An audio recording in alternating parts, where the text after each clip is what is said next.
누려가시기를 축복합니다. 이렇게 한번 인사하겠습니다. 아멘. 요즘 우리가 역대상을 묵상을 하고 있습니다. 역대상에서 특별히 이렇게 다윗의 우리 그 이야기를 묵상하고 있는데, 예수님 다음으로 성경의 많은 부분이 바로 이 다윗에 대한 스토리입니다. 그래서 어렸을 때부터 아마 신앙생활 하신 분들은 다윗에 대한 이야기를 많이 들었고, 또 신앙생활 하시는 분들 중에서도 오랫동안 신앙생활 했으면 아마 다윗에 대해서 많은 것을 아마 알고 있을 것 같아요. 그러나 이미 알고 있는 내용이라 할지라도 우리가 좀 더 이렇게 구체적으로 세밀하게 살펴보면 주님이 주시는 은혜가 참 새롭습니다. 그리고 또 다윗을 통해서 하나님께서 우리에게 하시고 싶은 말씀이 계시고, 또 우리도 다윗을 통해서 주님의 음성을 들어야 되고, 또 다윗이 받았던 그런 은혜를 우리도 동일하게 이렇게 누려가는 그런 은혜가 있기를 여러분 소원합니다. 우리 피터 장로님이 기도도 했지만은 다윗은 하나님의 언약궤를 옮기려다가 실패를 했어요.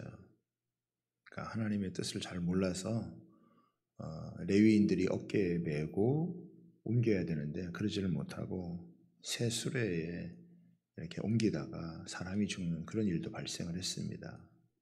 그러니까 실수한 거죠. 그럼에도 불구하고 하나님은 참 다윗을 사랑하시고, 또 다윗의 그 왕위를 계속해서 인정하시고 지켜주시고, 또 세대의 계승에서 이것을 이어주시는 그런 모습을 볼 수가 있습니다. 누구나 다 실수하고 때로는 실패하기도 하지만, 그러나 그것을 교훈 삼아서 더 놀랍게 이렇게 발전하고 또 승리하는 그런 모습을 우리는 다윗을 통해서 배울 수가 있습니다. 자, 오늘 1절에 보면요, 이렇게 나옵니다. 두로 왕 히람이 다윗에게 사신들과 백향목과 석수와 목수를 보내 그의 궁전을 건축하게 하였더라. 참 다윗은 대단한 성공을 거둔 것입니다. 사람이 이렇게 힘이 생기면 주변에 사람들이 모이고, 또 사람만 모이는 게 아니라 돈이 모이게 되어지고, 또 그러면서 강성해지는 거예요. 그럴 때 한편으로는 되게 위험하다 이거예요. 왜? 자만하기 쉽고 또 오만해져서 무너지기 쉽다라고 하는 것입니다. 사람이 조금 잘 되면 이렇게 기고만장하기가 쉽잖아요. 이번에 이렇게 선거에서도 보았듯이 1년 전과는 완전히 상황이 달라진 것은 우리가 여론에서도 이야기하듯이 너무 교만했다, 또 자만했다, 이런 이야기가 나오잖아요. 그러니까 그거를 지켜나가는 게 쉬운 게 아니다라고 하는 거예요. 성공을 하고 힘을 얻고 능력을 가지면 이렇게 그걸 지키는 게 쉽지 않다. 사람이 망가지기 쉽다. 잘못되기 쉽다. 개인도 그렇고 정권도 그렇고 언제든지 그럴 수 있다라고 하는 것이죠. 다윗이 두로 왕 히람이 사신과 백향목과 석수와 목수를 보내가지고 그의 궁전을 건축해 줄 정도니까 얼마나 강성해진 거예요. 얼마나 힘이 세진 겁니까? 그런데 다윗은 이런 힘이 있을 때, 자기에게 뭔가 이렇게 능력이 있을 때, 그때 그가 고백하는 고백이 참 하나님께서 얼마나 기뻐하시는 고백이었을까 생각해 보는 거죠. 2절에 한번 보겠습니다. 다윗이 여호와께서 자기를 이스라엘의 왕으로 삼으신 줄을 깨달았으니. 참 이게 다윗의 매력이에요. 또 하나님께서 다윗이 실수도 하고 허물도 많은 사람이지만 다윗의 이런 마음을 하나님께서 귀하게 여겨주시는 거예요. 하나님, 저는 왕이 될 만한 사람이 아니었는데 하나님께서 저를 왕으로 삼아주셨습니다. 그걸 잊지 않는 거예요. 그렇죠? 이렇게 성공하면 사람이 기고만장해질 수 있는데 자기 마음을 지키는 거예요. 이게 겸손이죠. 이게 생각의 차이가 삶의 질을 결정하는 것입니다. 사실 작은 생각의 차이지만 이게 우리의 삶에 굉장히 큰 영향을 주는 것이다. 그래서 하나님께서 나를 이스라엘의 왕으로 삼아주셨는데 이걸 깨달았다 이거예요. 깊이 이것을 새기고 있었다. 잊지 않고 있었다라고 하는 거죠. 그러면서 그 뒤에 나오는 말씀이 이는 그의 백성 이스라엘을 위하여 그의 나라가 높이 들림을 받았음을 알미더라. 그러니까 깨달았고 분명히 아는 거예요. 하나님이 나를 왕 세운 것은 내가 잘나서 또 나 좋으라고 한 게 아니라 이 나라, 이 백성들을 잘 살피라고 돌보라고. 그러니까 하나님께서 자기를 세워주신 목적을 놓치지 않는 거예요. 이게 지도자의 자격이거든요. 자질이고. 참 다윗은 보통 사람도 짓지 않는 죄를 지었어요. 간음죄도 짓고 살인죄도 졌단 말이에요. 그럼에도 불구하고 하나님께서 끝까지 그를 붙잡고 그에게 은혜를 베푸시고 다윗의 왕국을 세워주시고 그 나라가 메시아의 왕국을 이루도록 쓰임받는 왕국이었어요.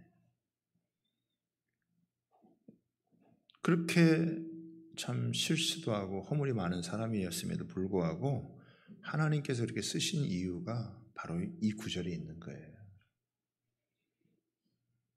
바울의 고백을 하자면 나의 나된 것은 하나님의 은혜다 이런 생각을 하는 거죠. 그리고 하나님이 나를 구원해 주신 것은 나 혼자 구원받은 것이 아니라 다른 사람을 구원하기 위한 것이다. 이런 생각을 갖고 그가 통치자가 되고 나라를 섬기는 거예요. 사람이 돈 좀 벌면 얼마나 기고만장해집니까? 내가 때를 잘 만나서 내가 머리가 좋아서 내가 능력이 좋아서 돈 좀 벌었다 이렇게 생각하기가 쉽잖아요. 그런데 돈을 벌어도 재물 얻을 능을 하나님께서 주셨다 이렇게 고백하고 하나님 앞에 정직하게 살아가는 게 참 얼마나 귀한 일이냐고요. 다윗이 하나님 앞에서 이런 고백을 하며 살아가는 거예요. 참 그런 면에서 보면 이런 지도자 한 명이 나오는 것이 나라가 서는 일이고 참 이런 지도자 한 명이 없어가지고 나라가 참 많이 어려운 그런 모습을 우리가 보게 되는 것입니다. 다윗은 또 실수를 했어도 잘못을 했어도 그것을 인정할 줄 아는 사람이었대.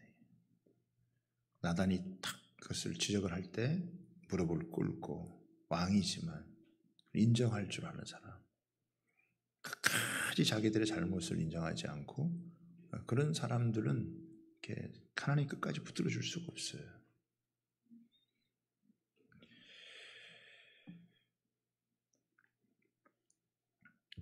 하나님과의 관계가 이렇게 바르게 딱 잡혀야 그래야 다른 모든 게 이렇게 바로 잡히는 거예요.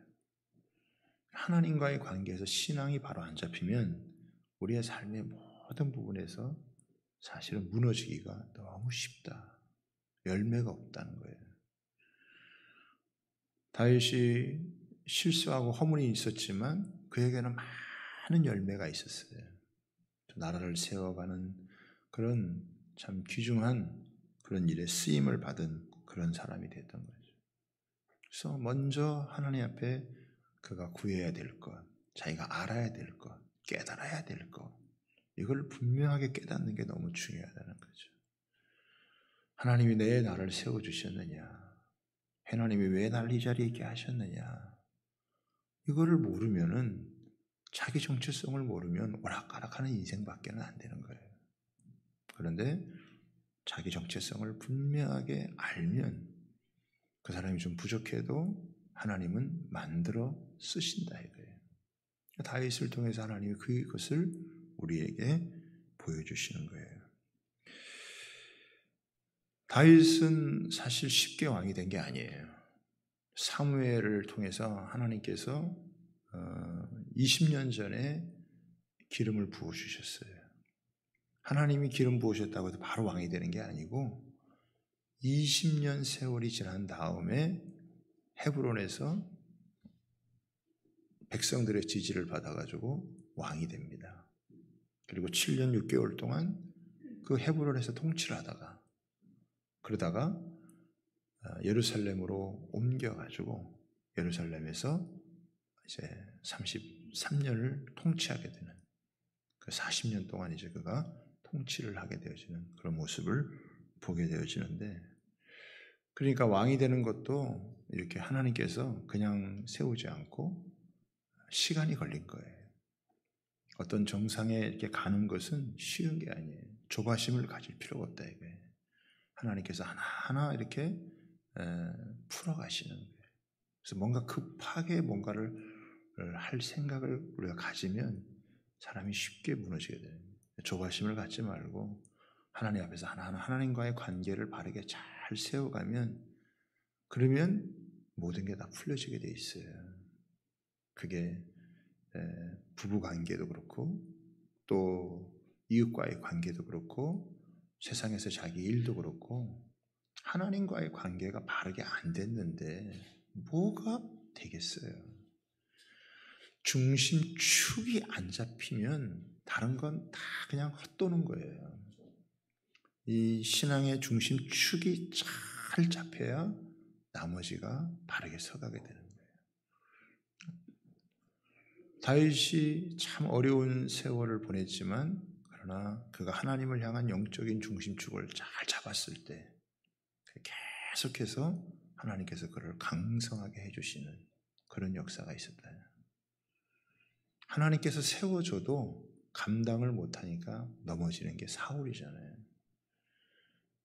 그러니까 하나님께서 좋은 걸 줘도 그거를 감당을 못한다. 그리고 하나님이 그걸 후회하는 거예요. 너 잘못 세웠다. 하나님께서 좋은 걸 주시지만 그것을 감당을 못하면 자기도 불행해지고 뿐만 아니라 하나님도 마음 상해하신다. 다윗은 하나님께서 그걸 세워줬을 때 그것을 가지고 하나님을 영광스럽게 하는 그런 참 귀한 은혜를 가졌대요. 벌써 마음 됨됨이가 딱 됐잖아요. 한 구절만 봐도 하나님이 나를 세워주신 것은, 이스라엘의 왕이 된 것은 내가 잘나서 된 게 아니라 하나님이 된 것이 해주신 것이고 이스라엘 백성을 위한 것이다. 소명이 분명하다 이거예요. 하나님이 다윗을 끝까지 붙들어 가는 거예요. 다윗의 이런 고백을 받으신 하나님께서 다윗에게 어떤 복을 주시느냐? 오늘 이제 크게 두 가지 이제 나오는데, 하나는 뭐냐면 자손을 많게 해주시는 복이다 이거예요. 오늘 여기 보면은 13명의 이 자녀들이 등장을 해요. 헤브론에 있을 때에도 6명인가를 또 낳았어요. 그리고 또 나중에 소실들을 통해서 낳은 자녀들이 있어요. 요즘 개념으로 이걸 생각하면 안 돼요. 요즘 개념으로 생각하면 아이고 뭐 하려고 이렇게 애를 많이 낳았어. 응? 돈 많이 들어가겠네. 이렇게 생각할 수 있는데 그 당시는 자녀들을 많이 낳는 게 그게 하나님의 축복의 상징이었다 이게. 뭐 그 당시는 이렇게 또 자녀들이 많은 게 부의 척도였으니까. 그러니까 하나님께서 그 자녀들을 통해서 많이 축복해 주셨구나. 그래서 여기 이름들이 등장을 하는 겁니다. 두 번째는 뭐냐면 전쟁에서 이제 승리케 하시는 거예요. 전쟁에서 승리를 주시는 거예요. 자, 여기 보면은 8절에 보겠습니다. 다윗이 기름 부음을 받아 온 이스라엘의 왕이 되었다함을 블레셋 사람들이 듣고 모든 블레셋 사람들이 다윗을 찾으러 올라오매. 여기 보면 다윗을 찾으러 올라왔다 그래요. 여러분, 이걸 뭐 찾는다라고 하는 것은 뭐냐면 병사가 군대를 이탈했다든지 탈영했을 때 그를 찾는 겁니다. 그리고 양이나 재산을 잃어버렸을 때 찾는 거예요. 그렇게 찾듯이 다윗을 찾으러 왔다. 왜 다윗을 찾으러 왔느냐? 다윗이 한때 블레셋에 망명을 해가지고 라기스의 신하로 있었다는 거예요. 근데 이스라엘의 왕이 되었다라고 하는 소식을 들으니까 이스라엘의 왕으로서 인정하는 것이 아니라 네가 바로 우리의 신하다라고 하는 것을 말해주고 싶어서 찾으러 온 겁니다. 다시 말하면 다윗의 왕권을 인정해 줄 수 없다라고 하는 그런 의미가 담겨져 있는 거예요. 그래서 이 블레셋 사람들이 어디에 쳐들어왔냐면은 여기 보면 르바임 골짜기에 쳐들어왔다. 그런데 이 르바임 골짜기라고 하는 것은 예루살렘 서남쪽에 위치한 골짜기인데, 그러니까 예루살렘 근처까지 오게 된 거죠. 베냐민 지파와 유다 지파의 경계선이 있는, 다시 말하면 약간 교통의 요충지인데 이것은 허리를 치는 그런 작전을 이제 펴면서 온 거예요.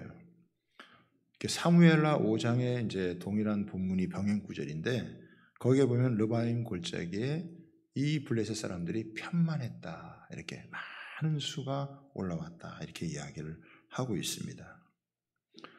이런 이제 상황이 이제 벌어진 거예요. 다윗이 왕이 되어졌고 그 왕권을 인정하기 쉽지 않아가지고 블레셋 사람들이 이제 쳐들어오는. 그래서 우리가 뭔가 이렇게 귀한 자리에 가거나 또 우리가 귀한 일을 하려고 하면 그게 그냥 내버려 두지 않는다 이거예요. 항상 그걸 공격해서 무너뜨리려고 하는 그런 세력들이 있다라고 하는 거죠. 전쟁의 중요한 게 뭡니까? 작전이잖아요. 작전. 그렇죠? 작전이 굉장히 중요한 거단 말이에요. 그래서 잠언 26장 4절에 보면은 너는 모략으로 싸우라.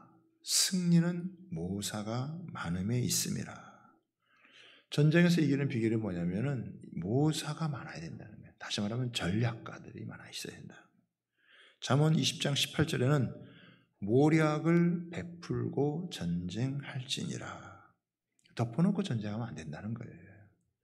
덮어놓고 전쟁해서는 안 되고 모략을, 작전을 잘 갖고 이번에 선거도 보면은 다 작전이잖아요. 그죠? 어떤 전략을 갖고 할 것인가, 어떤 작전을 가지고 펼칠 것인가에 따라서 이렇게 달라지는 거예요. 치열한 전쟁이죠. 또 경제도 마찬가지고 전쟁이고, 자녀를 키우는 것도 전쟁이고, 바이러스를 막아내는 것도 우리가 전쟁이라고 할 수 있고, 모든 게 사실은 다 영적인 전쟁이란 말이에요. 거기에서 우리가 패배하지 않고 어떻게 승리할 것이냐, 패배하지 않는 비결이 뭐냐, 어떻게 하면 승리할 수 있느냐, 이 다윗이 우리에게 알려주는 거라는 거예요.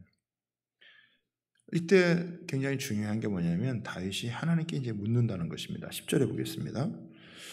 다윗이 하나님께 물어 이르되, 이걸 간단히 생각하면 안 돼요. 다윗이 하나님과 굉장히 친했다라고 하는 걸 의미하는 거예요. 친하지 않으면 얘기 잘 안 해요.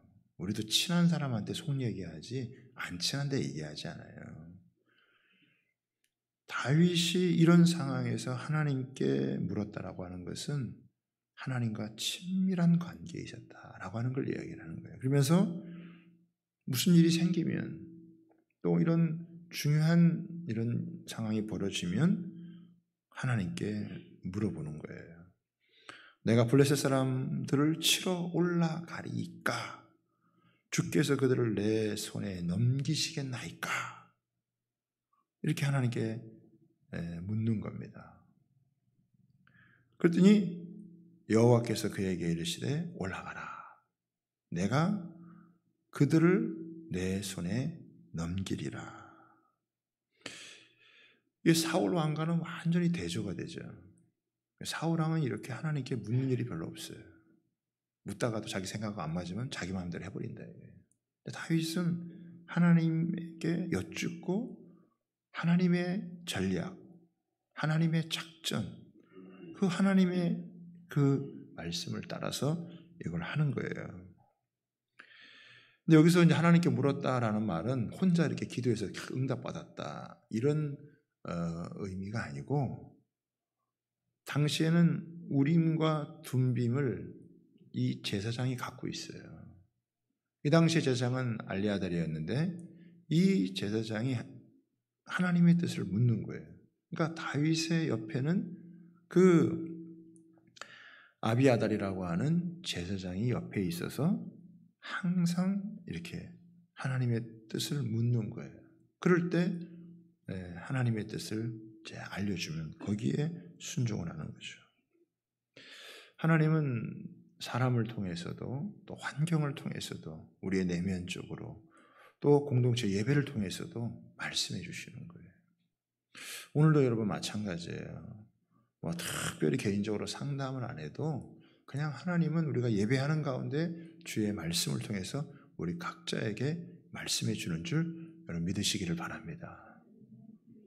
오늘도 일부 예배에 참석했던 분이 내년에 교육감 선거하는 후보가 이제 와서 예배드리면서 목사님 오늘 꼭 필요한 말씀을 저에게 주셨습니다. 아마 이 음성을 들으라고 하나님께서 인도해 주신 것 같아요. 그렇게 얘기를 하시더라고요. 그러니까 하나님께서 이 말씀을 통해서 선포된 말씀을 통해서 우리 각자에게 필요한 하나님의 말씀을 주시는 거예요. 그때 하나님께서 뭐라고 응답하셨습니까? 올라가라. 올라가라. 내가 그들을 내 손에 넘기리라. 다윗이 올라가가지고 승리를 거두었어요. 어떻게 승리를 거두었냐면은 11절에 보면 이렇게 얘기를 하고 있습니다. 하나님이 물을 쪼개과 같이 내 손에서 내 대적을 흩으셨다.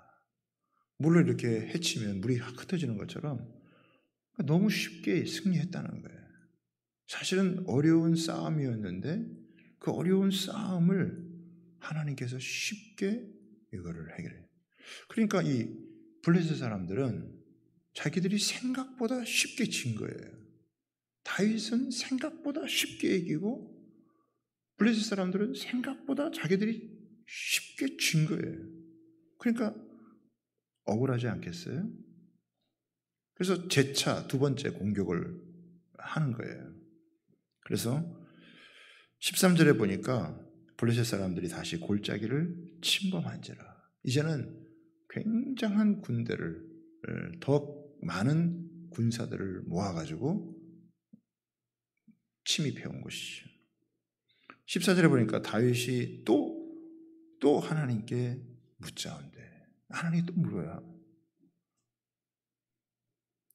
그때 하나님 또 대답을 해주세요. 이번에는 하나님께서 뭐라고 대답을 해주시냐면은 마주 올라가지 말고, 이거는 뭐냐면 정면 충돌하지 말아라. 정면으로 싸우지 말아라. 왜? 아마 숫자가 너무 많았고 강하기 때문에 이렇게 붙으면 안 된다는 걸 아셨기 때문에 하나님께서 뭐라고 얘기냐면 뽕나무 숲을 맞은편에서 잠복해 있다가 기습을 해라.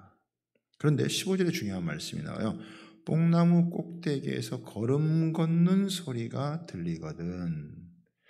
뽕나무 꼭대기에서 걸음 걷는 소리가 들린다. 그죠? 그 걸음 걷는 소리가 들리거든 곧 나가서 싸우라. 이 말은 뭐냐면은 하나님께서 사인을 주시는데 그 사인에 보조를 맞춰서 나가라. 이 얘기를 하시는 거예요. 그러니까 어떤 때는 그냥 정면으로 돌파할 때가 있고 어떤 때는 정면 돌파하지 말고 이렇게 장복해 있다가 우회 전술을 펴고 하나님이 사인을 주신다. 그때 움직여라. 그럴 때 나가니까 어떻게 해요? 하나님의 군대가 동시에 움직인다는 거예요. 그러면서 하시는 말이 뭐예요? 15절에 보겠습니다. 너보다 하나님이 앞서 나아가서 블레셋 사람들의 군대를 치시라 하신지라. 하나님이 앞서 나가신다라고 하는 거예요. 저는 참 이 말씀이 너무너무 제 어떤 신앙의 여정, 인생을 돌아봤을 때도 참 이 말씀이 너무 귀하게 와닿아요. 하나님이 앞서 행하시는 거예요. 그렇죠? 우리가 이 주님을 믿고 여기까지 오는 동안 돌아보면 하나님께서 앞서 행해 주셨구나. 어제 우리 둘째 또래 친구들이 오래간만에 우리 집에서 모였어요. 네? 이제 군대 막 제대하고 또 이제 복학하기도 하고 또 이제 군대에 이제 마지막에 있는 또 친구가 이렇게 나와서 잠깐 모였는데 제가 별다른 얘기는 안 했지만은 저도 제 인생의 이 뒤를 이렇게 돌아보면 그 20대 이제 중반 또 후반 30대 초반 이때가 사실 만만하지 않거든요. 왜냐하면 정해진 진로가 확실치 않아. 또 누구와 만나서 결혼해야 될지 정해진 게 아니에요. 그러니까 취직 문제, 결혼 문제, 그러니까 자기 앞에 이 진로와 이런 결혼 문제를 해결되지 않은 상태이기 때문에 막연하죠. 그렇죠? 근데 사실 그럴 때 불안하기도 쉽고 어떻게 미래를 살아나가야 될지 고민도 많이 된단 말이에요. 그런데 그때 제가 저는 돌아보니까 하나님께 많이 여쭸던 것 같아요. 하나님 앞에 머리를 숙이고 기도하고 그럴 때마다 하나님께서 한 걸음 한 걸음 앞서 행해 주시면서 이끌어 주신 거. 우리 교회를 세우고도 교회가 가장 중요한 그 순간에도 교회가 제대로 확 서느냐 그렇지 못하느냐 이런 중요한 순간에도 하나님께서 이렇게 앞서 행해 주지 않으셨더라면 우리가 무슨 능력을 가지고 무슨 힘을 가지고 무슨 재주를 가지고 어려운 상황 가운데서 여러분 세워가겠어요. 그러니까 돌아보면 한마디로 딱 고백할 수 있는 것은 하나님께서 앞서 행해 주신다. 앞서 행하시며 대적을 물리치시고 평탄한 길을 하나님께서 허락해 주셨다. 이게 이제 고백이란 말이에요. 그러니까 하나님께서 이 다윗을 향해서도 하나님께서 너보다 하나님이 앞서 나아가서 블레셋 사람의 군대를 치리라. 그래서 어떻게 해요? 진짜 하나님께서 그 말씀하신 대로 이 대적들을 다 두 번에 걸쳐서 물리치고 17절에 어떻게 됐습니까? 10절 같이 한번 읽어보시죠. 시작. 다윗의 명성이 온 세상에 퍼졌고 여호와께서 모든 이방 민족으로 그를 두려워하게 하셨더라. 우리가 인생을 살다 보면 삶의 문제들을 만나잖아요. 그렇죠? 생각지도 못한 문제를 만나요. 근데 우리가 예전 같으면 그런 문제들을 만나면 참 불안하고 두려운 마음이 있고 겁도 나고 마음이 많이 위축되기도 하고 그런다 이거예요. 그런데 우리가 신앙생활을 하고 나면서 주님을 깊이 알아갈수록 느끼는 게 뭐냐면 이런 문제가 꼭 우리에게 화가 되는 게 아니라 오히려 그 문제를 하나님께서 뒤집어서 하나님께서 이 문제를 오히려 복이 되게 만드는 다윗의 명성이 이 블레셋과의 싸움을 통해서 오히려 더 온 세상에 퍼지고 또 여호와께서 모든 이방 민족들로 하여금 그를 두렵게 만드는 그러니까 오히려 문제가 없었을 때보다 오히려 문제를 만나고 오히려 그 속에서 하나님의 은혜를 체험하고 하나님이 함께 하시는 모든 것이 대적들에게 알려져서 감히 덤비지 못하게 만드는 이런 참 놀라운 은혜가 있었다라고 하는 거예요. 그러니까 다윗이 하나님 앞에 엎드려서 이렇게 기도하고 하나님께 여쭙는 이것이 그가 패배하지 않고 승리할 수 있는 비결이었고 놀라운 은혜가 있는 거예요. 그래서 이 다윗의 기도에 대해서 우리가 많이 얘기할 수 있지만 다윗의 여러분 기도는 특별히 이 두 가지 은혜가 있다는 거예요. 두 가지 다윗의 기도의 특징이 있는데 그 다윗의 기도의 두 가지 특징은 첫 번째는 여러분 뭐냐면은 그 어려울 때 더 놀라운 응답을 주시는 전입가경의 은혜가 있었다라고 하는 거예요. 오늘 이제 이 본문에는 좀 드러나지 않지만 이 다윗이 이 쫓겼을 때, 이 전입가경이라는 말이 뭔 말이면 갈수록 더욱 좋거나 재미있는 경지로 들어간다라고 하는 거거든요. 다윗이 하나님의 앞에서 기도의 은혜를 깊이 체험했을 때가 언제냐? 물론 그가 힘이 있고 강성했을 때, 모든 것을 할 만한 여건이 됐을 때 싸워 이기는 것은 얼마든지 할 수 있죠. 그런데 다윗이 사울에게 쫓겨가지고 블레셋 땅으로 도망갔을 때, 그때 이 블레셋에서 마침 유다의 그일라라고 하는 곳이 이 블레셋에게 침범을 당해가지고 고통을 당하는 때예요. 그때 다윗이 하나님께 여쭙니다. 하나님, 내가 이 그일라를 도와줘야 될까요? 이들을 구해내야 될까요? 물어봅니다. 신하들은 절대 반대하죠. 아니, 지금 우리 처지가, 우리 형편이 우리가 지금 남을 도와주게 생겼냐고. 지금 우리도 사울의 추격을 피해서 겨우 쫓기어서 여기까지 왔는데 여기서 우리가 누구를 도와주느냐고. 근데요, 다윗이 하나님께 여쭤요. 하나님, 어떻게 해야 될까요? 하나님께서 뭐라고 하시냐면 올라가라, 쫓아가라. 반드시 네가 그것을 도로 찾게 될 것이다. 그 다윗이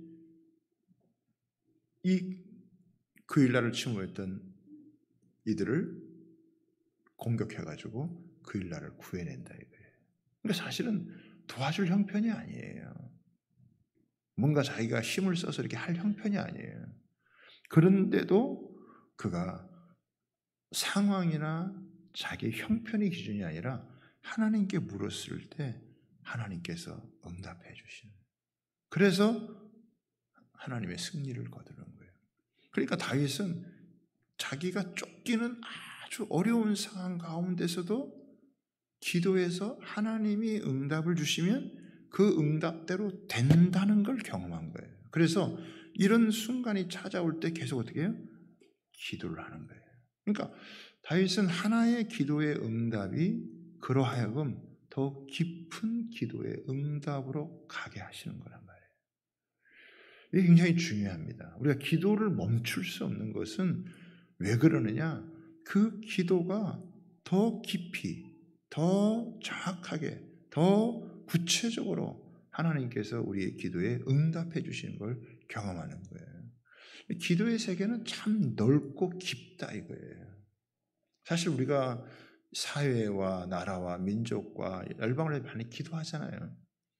우리가 대통령도 아니고 무슨 내가 지역 국회의원도 아니고 뭐 시장도 아니고 도지사도 아니고 시의원도 아닌데 우리가 뭐 하려고 우리가 이렇게 뭐 나라를 위해서 민족을 위해서 또 뭐 북한을 위해서 열방을 위해서 기도하냐 이거예요. 그런데 우리가 먼저 하나님의 나라와 의를 구하는 자리에 가면요, 하나님이 나머지 것들은요 다 하나님께서 채워주시는 그런 은혜를 경험하게 된다 이거예요.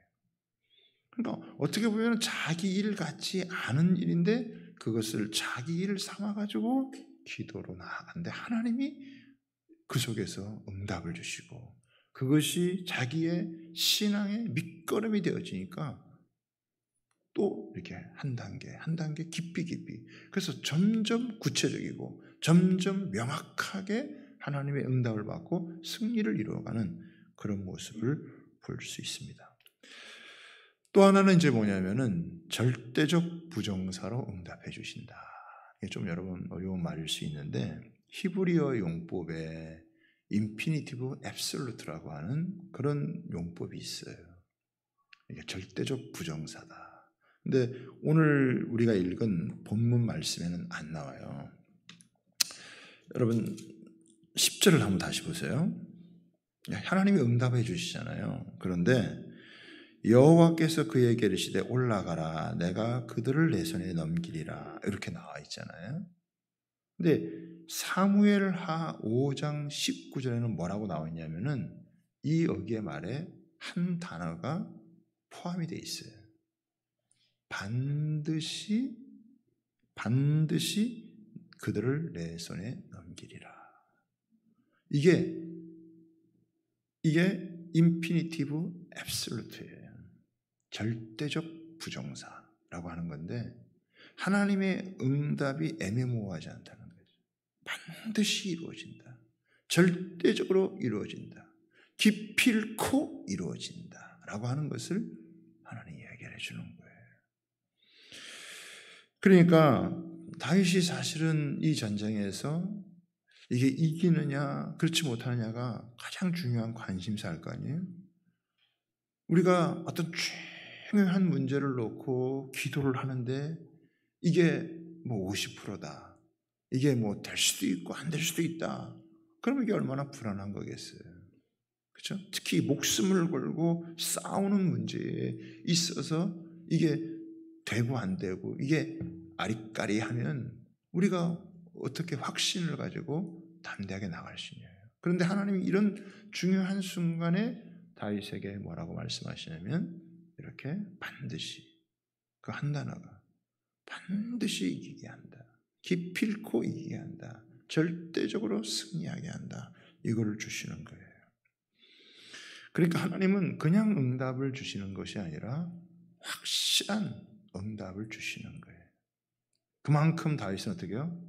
간절한 마음으로 절박한 심정으로 주님 앞에 다 엎드렸을 때, 또 주님께 여쭈었을 때, 또 그런 훈련이 되어져 있으니까 하나님께서 그 중요한 순간에 하나님께서 딱 응답을 주시는 거죠.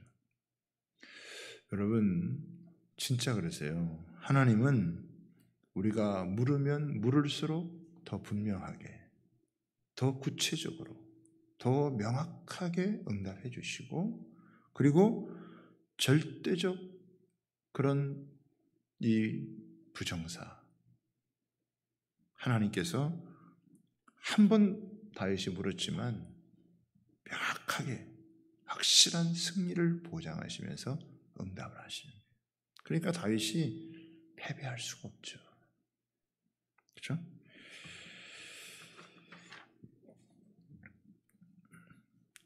하나님이 어떤 분이시냐? 잠언서 21장 30절에 이렇게 나와 있습니다. 지혜로도 명철로도 모략으로도 여호와를 당치 못하느니라. 사람이 아무리 지혜가 있고 명철이 있고 모략이 있다도, 인공지능이 아무리 많은 지식을 모아가지고 한다 할지라도 여호와를 당할 수가 없다. 그 하나님이 나에게 작전을 주시고 그 하나님이 나에게 전략을 여러분 주시면 어떻게 지겠어요? 그렇죠? 하나님께 기도하는 시간을 아까워하지 말고 하나님의 말씀을 붙들고 하나님의 말씀을 묵상하는 시간을 소홀히 하지 아니하고 하나님 말씀을 듣고 읽고 묵상하고 그것을 적용하고 그때 하나님 주시는 지혜를 붙들고 나아가면 대적을 이기는 승리의 역사가 하나님이 앞서 행해 주시는 그런 귀한 은혜를 얻게 될 줄 믿습니다. 어려운 때지만 코로나로 다들 어려운 때지만 이런 때 보이지 않는 바이러스와의 전쟁에서 어떻게 승리할 수 있을 것인가? 경제 전쟁에서 인간관계의 전쟁에서 어떻게 승리하느냐? 어떻게 이기느냐? 어떻게 보이지 않는 어둠과 사단의 권세와 우리가 승리할 수 있느냐? 라고 하는 것은요, 하나님이 우리에게 전략을 주시는 거예요. 하나님이 작전을 지시해 주시는 거예요. 하나님과 의논하는 시간을 많이 가져야 돼. 하나님의 말씀을 듣고 예배 드리면서 하나님 풀어주시는 거예요. 예배가 그렇게 중요한 거예요. 함께 하나님을 찬양하고 기도하고 그러는 가운데 알게 모르게 하나님께서 탁 생각을 주시고 전략을 주시고 그 말씀을 믿고 순종하는 자리에 딱 갔을 때 너무 어렵다고 생각했던 것이 쉽게 탁 풀려질 수 있고 그 많은 대적들을 오히려 하나님께서 물리치게 하셔서 오히려 명성을 얻게 하는 그 어려운 게 아닌 힘든 게 힘든 게 아닌 그런 은혜를 그러면서 강성해가고 나라가 세워지고 메시아의 왕국으로서의 역사를 이루어가는 그런 일을 이루신다라고 하는 거예요. 우리가 코로나 시대도 그러잖아요. 장사해도 되는 집은 잘 되더라. 모이는 집은 미어 터지더라. 이렇게 얘기를 한다고요. 저는 하나님께 기도하기를 하나님 어려운 때 우리가 일어나 빛을 발할 수 있는 오히려 어려운 때 하나님의 역사를 경험할 수 있는 하나님의 일하심을 우리가 볼 수 있는 그리고 그 간증의 주인공이 될 수 있는 그런 은혜를 달라고 여러분 기도합니다. 여러분들도 그런 은혜가 있기를 주님의 이름으로 축복합니다. 그래서 상황은 어렵고 형편은 만만치 않아도 또 내가 당하고 어렵고 짓눌리고 힘든 것 같아도 하나님과의 영적 관계를 바르게 잘 세워나가면 하나님께서 하나하나 풀어주셔서 나중에는 세워주시고 그리고 열매를 맺게 하시고 하나님께서 축복된 삶으로 만들어주신다는 것을 꼭 기억하고 세상의 분위기나 환경에 휩쓸려가는 인생이 아니라 내 마음의 중심축을 주님 앞에서 굳건하게 잘 잡을 수 있는 그런 저와 여러분 다 되시기를 주님의 이름으로 부탁을 드립니다.